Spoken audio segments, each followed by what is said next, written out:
नमस्कार दोस्तों, बटवाल कौम के हवाले से अपने 55 वीडियो के साथ हाजिर हूँ मैं। Video number 55।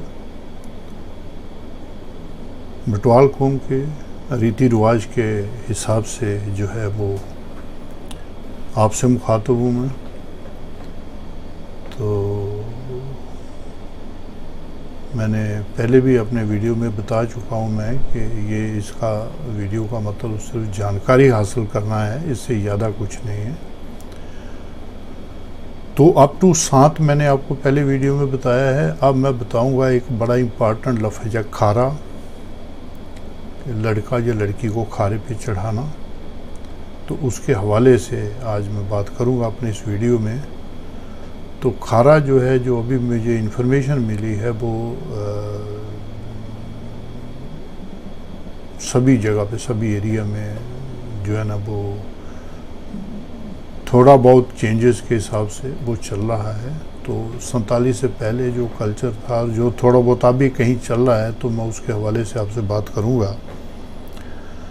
तो खारे में क्या होता है कि लड़का या लड़की को नहलाया जाता है। तो जब ये डिओड्रेंट का ज़माना नहीं था, उतने वो फैसिलिटी नहीं थी, तो बल्कि आज भी मैं समझता हूँ, हालांकि इतना कुछ हो गया है, तो खारे में बोटन का इस्तेमाल होता है, जिसमें हम लोकल भाषा में बोटना कहते हैं।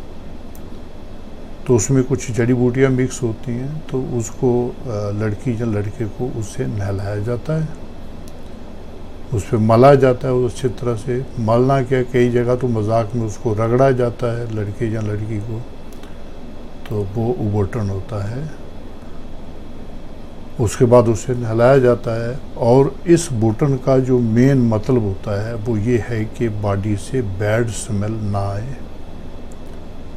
इससे ज़्यादा शायद मैं ना आपसे इसे शेयर कर पाऊँ, आप लोग आगे समझ ही गए होंगे कि इसका बेसिक पर्पस क्या था, क्योंकि मुझे इजाज़त नहीं देती है ये जो तहज़ीब है कि मैं उससे आगे आपसे इस टॉपिक पे बात करूं।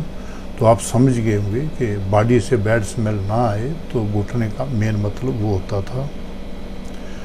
इसके अलावा उसमें आजकल एक वो रस्म के तौर पे एक फटी सी होती है, उस फटी रेड कलर की पेंट की होती है, फटी को नीचे रख के उसके ऊपर बिठा के लड़के को नहलाया जाता है। तो ये एक रस्म है। जब पहला टाइम होता था तो जो फटी का साइज़ काफ़ी बड़ा होता था, और उसके ऊपर खड़े होकर लड़की या लड़के को नहलाया जाता था। अब ये फटी क्यों रखी जाती है, ये सवाल आता है कि जो फटी रखने का कारण क्या है। तो जिस वक्त ये रस्म शुरू हुई होगी या हुई थी, तो उस टाइम पे कच्ची जगह होती थी सारी की सारी, और ख़ासकर वो जगह जहाँ पे नहलाना है वो कच्ची जगह होती थी। तो वहाँ बड़ी सी एक फटा सा रखा जाता था, फटी रखी जाती थी, तो जिस पे वो लड़की या लड़के को खड़ा करके जो है वो नहलाया जाता है। तो उसको पाँव के नीचे फटी पे नहलाने का मेन कारण ये है। और उसके बाद जहाँ पे उसको नहलाया जाता है वहाँ से आगे चपनी रखी जाती है थोड़ी दूर पे। तो वो चपनी दो तरह की होती है, एक हैंडल वाली होती है जो घड़े के ऊपर देती है, एक बिना हैंडल की होती है। तो जो बिना हैंडल की चपनी है वो उनको टेढ़ा करके रखा जाता था, उल्टा करके रखा जाता था। और एक अभी भी रस्म है कि वहाँ से जंप करके उस फटी से उन चपनी को तोड़ना होता है।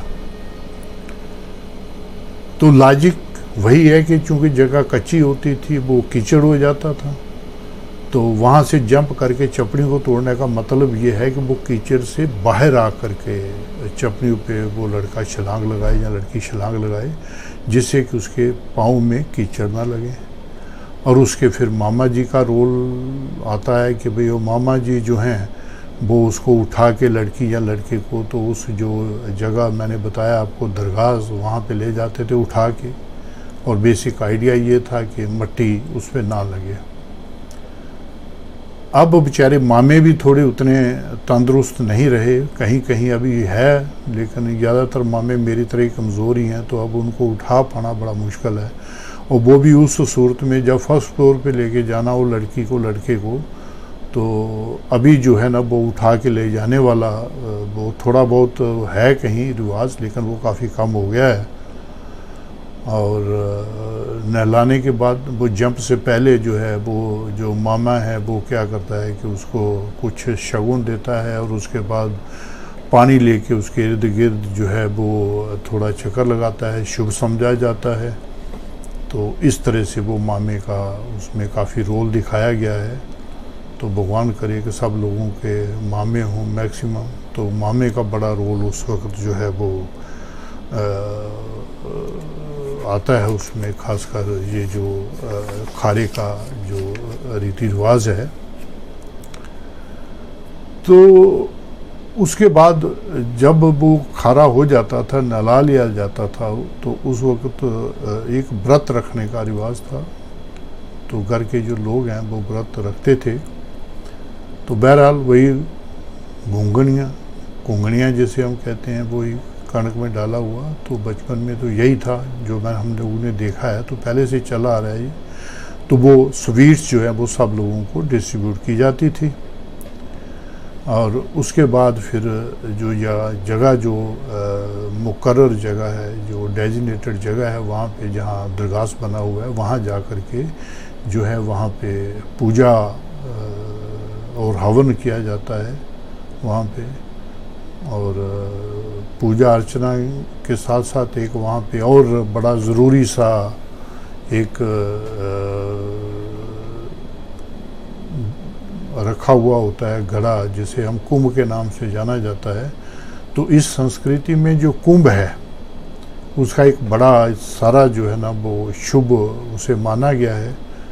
तो वैसे भी जब हम कहीं काम के लिए बाहर जाते हैं तो उन दिनों में कुछ शगुन होते थे और ये बताया जाता था कि कोई औरत अगर घड़ा भरा हुआ लेके आती तो उन दिनों में पानी बाहर से लाया जाता था, तो वो एक शुभ संकेत माना जाता था।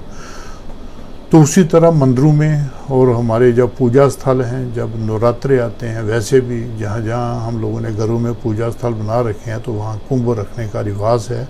तो वहाँ पे एक कुंभ रखा जाता था। तो कुंभ में क्या होता था, जो कच्चा घड़ा होता था वो पानी से भरा होता है, उसके ऊपर ढक्कन रखा होता है।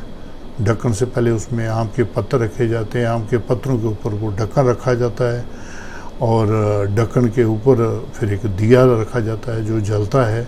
और इस घड़े को पूरी तरह से स्टेबल करने के लिए, खड़ा करने के लिए जो है वो उसके नीचे गंदम, भाषा लोकल में हम लोग उसको कनक कहते हैं, तो कनक का एक ढेर सा हल्का सा लगा दिया जाता है, जिसमें वो कुंभ जो है वो पूरी तरह से ठहर सके। ये तो ये जो है ये एक खारे की जो है वो रस्म थी, सभी जगह पे थी ये खारे की रस्म आज भी चल रही है। जम्मू में तो खैर चल रही है और कुछ ना कुछ मॉडिफिकेशन के साथ दूसरी जगह पे भी चल रही है। और ये तकरीबन सभी जो हमारी दूसरी कौमें हैं उनमें भी ये चल रही है। तो अगले वीडियो में फिर आपसे मुलाकात होगी, तब तक के लिए नमस्कार।